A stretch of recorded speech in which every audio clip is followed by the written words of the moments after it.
On the edge of the sea which a week ago consumed the land and so many lives, prayers for the living and the dead. Few can reconcile what happened here and seek comfort in the unity of their grief. Yet each loss is a very personal journey. Steffi Bakri had the love of a wife and daughter. Now he travels alone across this city in search of his only child. He took me to the place on the beach where 8-year-old Rachel Margaret and her mother were when the tsunami hit.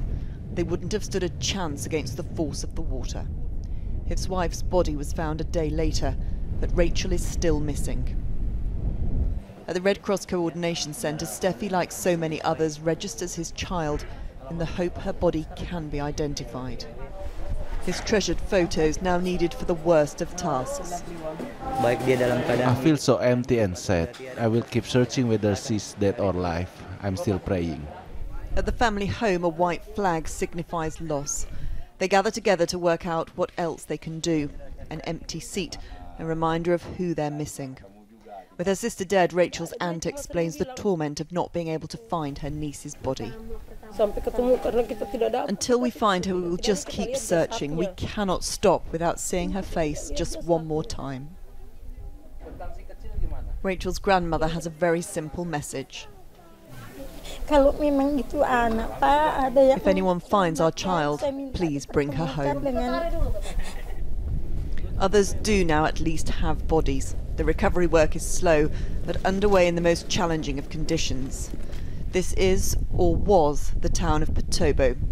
The earthquake caused the ground to liquefy and the homes sank beneath. It can be only reached on foot, and many of those who died will never be found beneath the mud. It's impossible to know exactly how many people lived in this town, but a recent census suggested around 11,000, and at least half of those are still unaccounted for. In other places, the quake lifted entire neighbourhoods by 4 metres.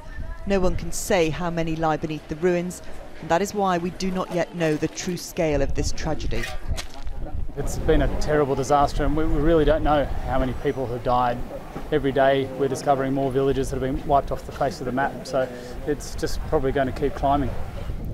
The history books will record a final figure for lives lost, but it will not come close to the number of lives destroyed in the last week.